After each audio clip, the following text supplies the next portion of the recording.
Dan kemarin selain Dr. Bonatua Silalahi, kami juga mengajukan sendiri. RRT, Roy, Rismond, dan Tipa sudah mengajukan permohonan informasi, malah informasinya itu yang lebih dalam, lebih inti. 3 diantaranya kemarin hadir di sidang KIP, dan mereka yang 3 yang hadir itu membersamai Dr. Eko Susanto justru diam. Bayangkan, kombinasi 2 institusi yang berbeda, kombinasi 2 level pendidikan yang berbeda dijadikan dan diupload menjadi rapor 3 tahun terakhir. Dan itu surat kesetaraan bisa keluar tadi? Bisa keluar. Dan kemarin para hakim tercengang.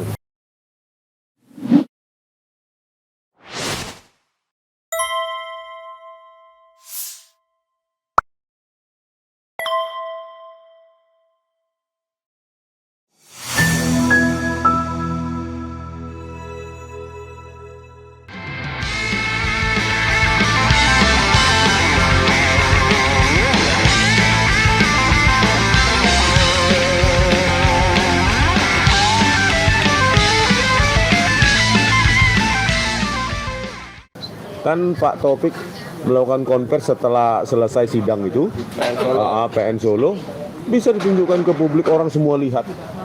Sementara kepada kami itu sangat spesial, ya kan, nggak bisa disentuh, diraba dan lainnya. Di Terawang. Di Terawang. Nah,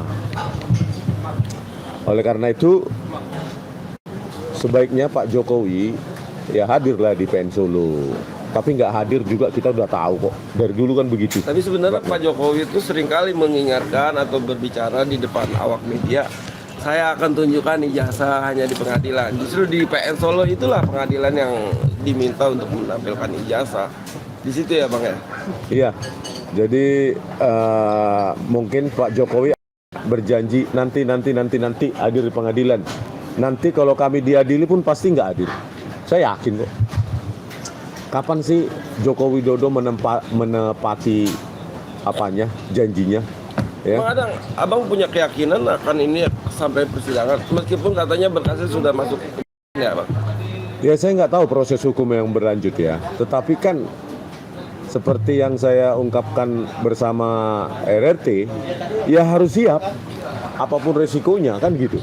Dan kalau nanti di sidang kami itu terbukti bahwa ijazah Jokowi palsu, ya Joko Widodo juga harus siap.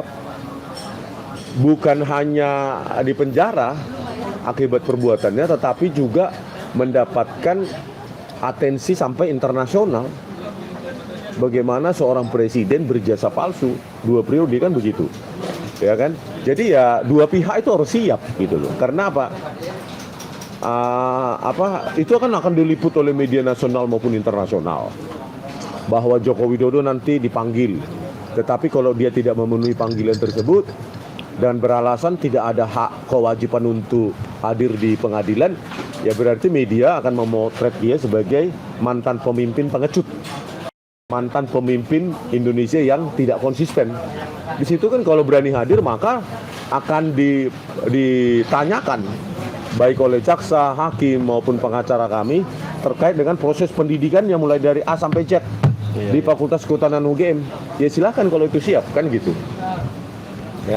Jadi resikonya ada di 2 pihak, ya kan. Jadi jangan main-main karena kalau dulu pada saat dia menjadi presiden bisa dengan enteng memenjarakan Gus Nur dan Bambang Tri. Kita lihat nanti. Jangan sampai nanti kalau ada sidang dilakukan secara tertutup hanya karena tekanan-tekanan, ya kan? Kalau sudah tertutup, sudahlah itu penuh rekayasa, sudah. Terbuka saja kayak kasus Jessica. Jadi Abang memang penuh dengan rekayasa. Seberapa yakin kalau nantinya akan sampai ke persidangan? Iya, saya yakin. Kalau seandainya RRT di persidangan tertutup, nggak boleh diekspos publik, nggak bisa diakses media. Iya, kalau sidangnya nanti tertutup, Jokowi boleh menang, tapi di hati publik dia kalah.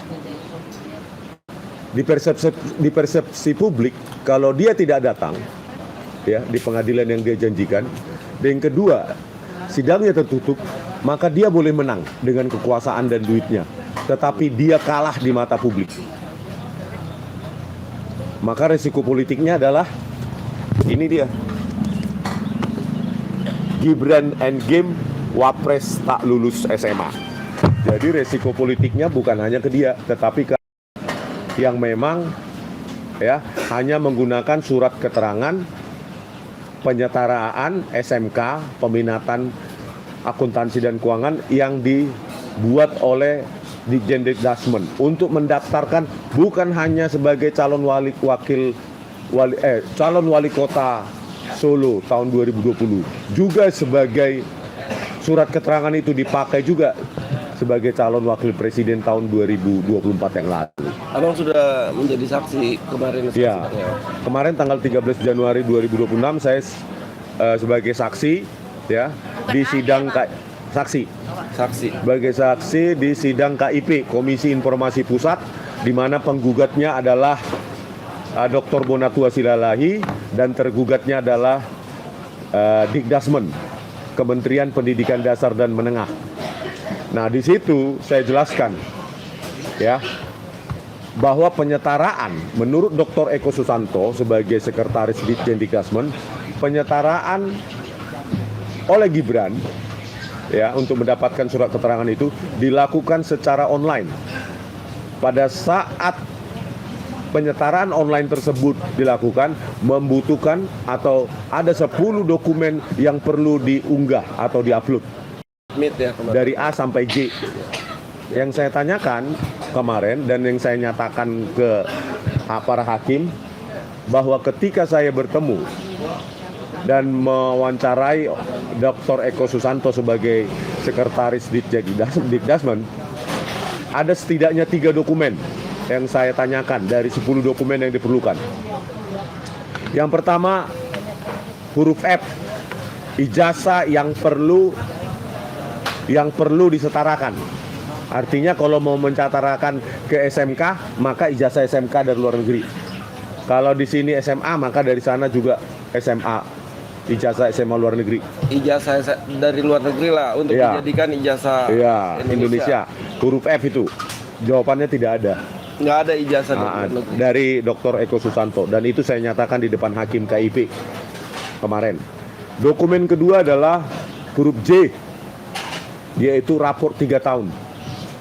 Saya ungkapkan jawaban saya ya, jawaban yang saya dapatkan dari Dr. Eko Susanto kepada hakim kemarin, bahwa raport 3 tahun terakhir yang diupload oleh Gibran adalah kelas 10, raport kelas 10 Orchid Park Secondary School Singapura plus transkrip akademik program Diploma of Business 2 tahun di UTS Research Australia. Bayangkan, kombinasi 2 institusi yang berbeda, kombinasi 2 level pendidikan yang berbeda dijadikan dan diupload menjadi raport 3 tahun terakhir. Dan itu surat kesetaraannya bisa keluar tadi. Bisa keluar. Dan kemarin para hakim tercengang. Saya tahu dalam hati para hakim, bisa saya tebak lah. Kok gitu? Oh kayak gitu tuh ceritanya. Paling begitu ya. Siapapun dengan akal waras tidak mungkinlah raport kelas 1 SMA dikombinasikan dengan transkrip akademik diploma malah jadi SMK. Ya kan? Diploma adalah kalau benar Gibran, ini kalau benar ya, menempuh program diploma 2 tahun di UTS Research, itu namanya D1. Nah, program D1 itu adalah program awal perguruan tinggi. Artinya program tersebut masuk kategori pendidikan tinggi, higher education. Itu bahasa Inggrisnya, higher education. Bagaimana mungkin SMA kelas 1 plus pendidikan tinggi hasilnya SMK? Padahal dia beda level itu abang pendidikan. Dapat dari Eko Susanto saya tanyakan juga, dan jawabannya hanyalah sudah dikaji oleh tim yang menandatangani surat keterangan tersebut, Dr. Sutanto. Itu di menteri yang sebelumnya ya bang ya? Di menteri di era kalau nggak salah Muhadjir Effendi ya. 2019. Saat itu presidennya Joko Widodo. Ya kan, presidennya Joko Widodo, menterinya Muhadjir Effendi kalau nggak salah. Ditjen Dikdasmennya saya nggak tahu, tapi sekretarisnya saat itu, sekretaris Ditjen Dikdasmen Dr. Sutanto SHMA. Nah, seharusnya ya. Kementerian Informasi Publik, Komisi Informasi Publik dan tersebut berani memanggil dua pejabat ini, Kementerian. yaitu dua pejabat sekretaris ini. Yang pertama yang incumbent sekarang, Dr. Eko Susanto, baru yang sebelumnya yang menandatangani surat, Dr. Sutanto. Beda-beda ya, Eko Susanto dengan Dr. Sutanto. Harusnya dipanggil, gitu loh. Harusnya Hakim KIP berani memanggil mereka sehingga memberikan penjelasan bagaimana kalian mengkaji kombinasi dua tingkat pendidikan ini, SMK kelas 10 plus pendidikan tinggi di diploma, kok bisa jadi SMK? Itu harus dikupas. Nah, itu sudah dibahas secara rinci mendalam di buku ini, ya kan? Kalau kalian ingin memesan, harganya cuma 99.000 dan sudah banyak yang memesan. Kalau kalian ketinggalan, Ibu nggak ada untungnya kayaknya ini bang. Ini kertasnya aja, lihat covernya aja bagus. Art karton glossy ya, kalau glossy itu tahan air ya guys. Dia ketetesan air tuh nggak rusak. Ini dia ada lapisan glossy-nya. Jadi warnanya lebih bright, glossy dog. Dalamnya HVS 70 gram. 70 gram. Total halamannya hampir 300 halaman. Ini 99.000 murah banget bang. Iya, karena kita kan harganya harga perjuangan. Harga perjuangan 99.000, untungnya untuk cetak buku selanjutnya, ya. Terus kalian bisa lihat di deskripsi video ini, nanti tambahkan daftar reseller, ya kan? Gitu, udah berapa menit nih? Oh ya bang, terakhir waktu kemarin itu ada kan yang utusan dari Kemendik yang sidang itu pertemuan Pak Sutanto di ruangan? Ada. 3 diantaranya kemarin hadir di sidang KIP. Iya. Dan mereka yang tiga yang hadir itu membersamai Dr. Eko Susanto justru diam. Ya karena memang apa yang saya dapatkan itu, jawaban yang saya dapatkan itu, makanya mereka tidak membantah sama sekali, ya. Kalaupun membantah ya nanti di sidang berikutnya. Kenapa ada rekamannya loh? Nah, kan gitu kan. Rekamannya pasti hanya mereka yang punya bang. Ada deh, ya kan gitu. Jadi kalau ingin membantah, kami punya bantahannya berupa rekaman suara. Jadi nggak usah main-main lah, jujur lah. Makanya saya bilang Kementerian Pendidikan Dasar dan Menengah mengajarkan, menanamkan moralitas mulai dari pendidikan usia dini, dasar, menengah. Maka kalian sendiri harus bermoral dulu. Jangan ngajarin anak mau orang kalau kalian tidak bermoral, ya kan? Jujurlah, itu. Dan itu akan dibuka nanti, dikaji nanti di sidang KIP tersebut. Dan kemarin selain Dr. Bonatua Silalahi, kami juga mengajukan sendiri, ya, RRT Roy Rismond dan Tipa sudah mengajukan permohonan informasi, malah informasinya itu yang lebih dalam, lebih inti, 5 poin itu lebih inti. Itu akan sudah masuk berkas ke KIP? Belum. Nanti kalau mereka menjawab tetapi kami keberatan, maka itu akan dibawa ke sidang KIP. Kita harus bersurat dulu, begitu formalitasnya, prosedurnya. Kita bersurat dan pendampingnya kuasa hukum dari RRT kemarin 2 hari lalu ya, kalau nggak salah, hari Senin itu sudah kita antarkan, baik secara email maupun kemarin secara berkas. Sudah kita antarkan, kita tunggu jawabannya lewat email maupun lewat berkas. Kalau dijawab tapi asal-asalan, padahal jawaban pertanyaan kami itu sangat dalam, teknikal, terkait dengan apakah kajian anatomi atau struktur silabus, kurikulum maupun capaian pembelajaran itu benar-benar kalian lakukan, ada notulensi rapatnya dan lainnya. Itu kita tanyakan di situ. Jadi bukan hanya sekedar apakah ini produk kalian, bukan itu. Kalau itu Dr. Bonatua, ya kan? Apakah itu kalian ini benar itu, gitu ya. Jadi yang kami mintakan lebih dalam, informasi lebih dalam, dan itu harus dijawab setidak-tidaknya 30 hari. Kalau tidak dijawab, maka kita bawa ke KIP, Komisi Informasi Pusat. Kalau dijawab asal-asalan, kami akan mengajukan keberatan dan kita akan bawa ke Komisi Informasi Publik Pusat.